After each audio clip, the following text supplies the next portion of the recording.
I think like Dylan Gabriel hasn't had a lot of time under center, anyways. Because some of the things he's talking about there, we talk about turning your back to the defense. It's about play action pass out of the playing under center. Dylan Gabriel didn't have a lot of experience of that as well.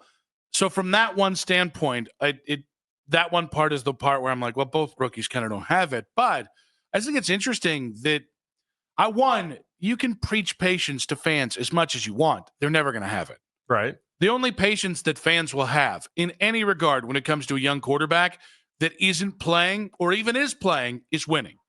That's the Kenny Pickett thing. Like Steelers fans bought into Kenny Pickett, even though they were watching a guy stink night in, night out because they were winning. They did that until they didn't.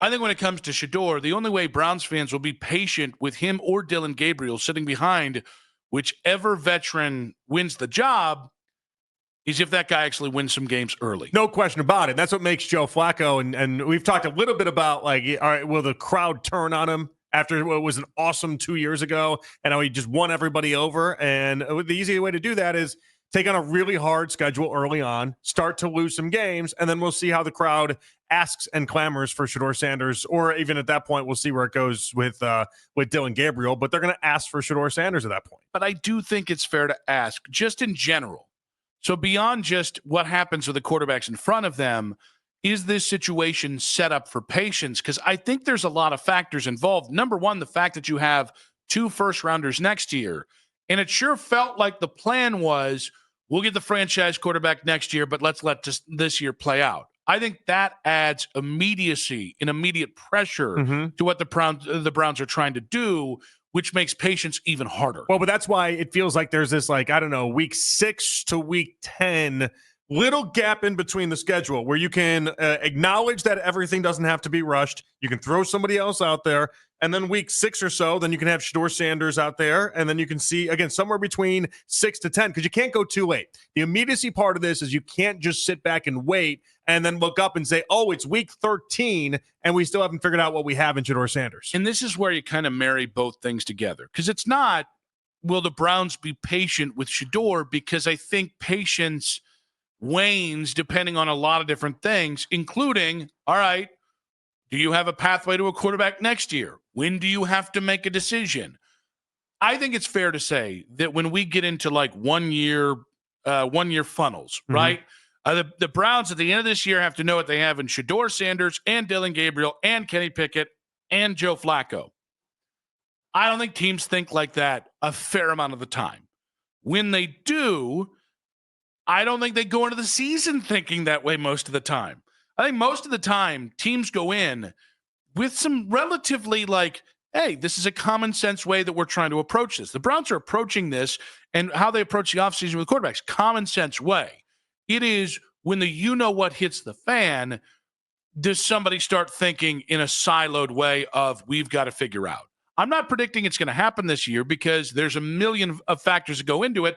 Number one being winning, which we've talked about. But I just think it's interesting. Like, no, I don't think this situation is set up for patience. I think if we run the simulations of this season, more often than not, it ends with, we got to find out what we have in one of these young quarterbacks. And it does, hey, the young quarterbacks didn't play this year, and that's okay. Well, and also it brings excitement, too, if you're sitting back and saying, well, the reason why we're not playing him right now is because we will play him at some point in the season, but we're just waiting for the right opportunity, and we're building them up, and we're making sure that they're 100% right. But I just think, I think Nathan's head is in the right spot, which is, hey, this is a young kid, he's a developmental prospect.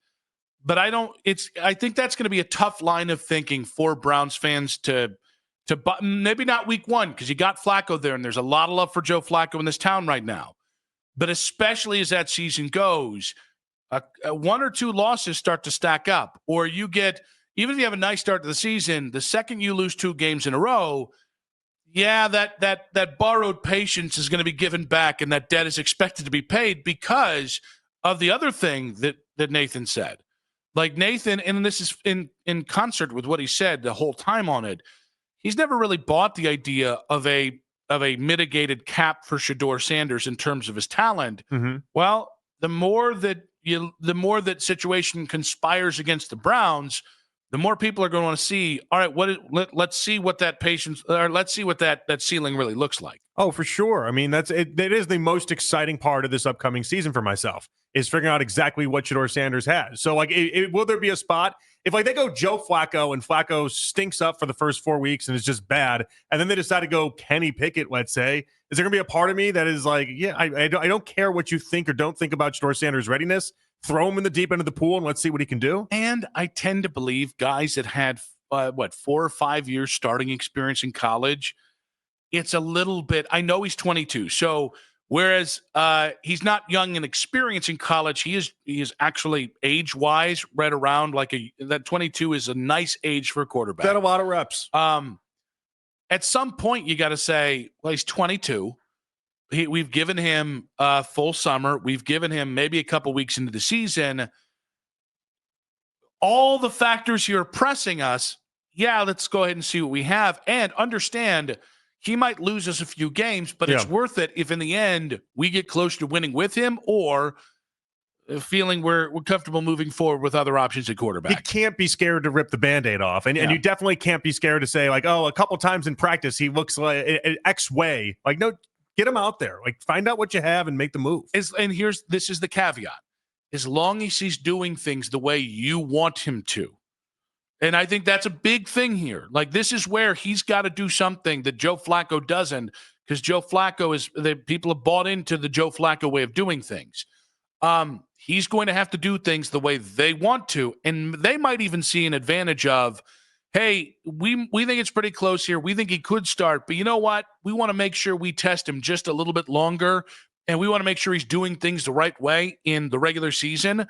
So this is where it's different from Manziel, because the Browns just put him out there because, well, we got to put him out there in spite of doing things the wrong way. Mm-hmm. You can never do that. That's not the you should put if Shedeur or any of the quarterbacks doesn't do things the way they want in terms of how you do film search, working on different things, your input on things, all those things. He's got to do things the right way.